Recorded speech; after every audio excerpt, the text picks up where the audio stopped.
চলচ্চিত্র অঙ্গনের নানান সংকট সমাধানে উদ্যোগী হবার কথা বললেন ঢাকা 10 আসনের সংসদ সদস্য চিত্রনায়ক ফেরদৌস। চলচ্চিত্রের সমস্যাগুলো সংসদে তুলে ধরে সমাধানের চেষ্টা করবেন বলেও জানিয়েছেন তিনি। চলচ্চিত্র শিল্পের সমস্যা এবং উত্তরণের উপায় নিয়ে শিল্পকলা একাডেমিতে বাংলাদেশ চলচ্চিত্র সাংবাদিক সমিতি আয়োজিত আলোচনায় তিনি এসব কথা বলেন। চলচ্চিত্র শিল্পী সমিতি, চলচ্চিত্র প্রদর্শক সমিতি, প্রযোজক এবং হল মালিকরাও এতে যোগ দেন।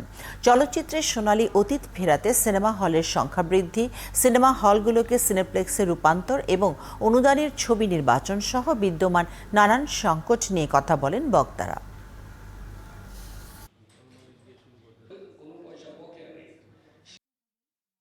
আমি যদি থাকা অবস্থায় আমাদের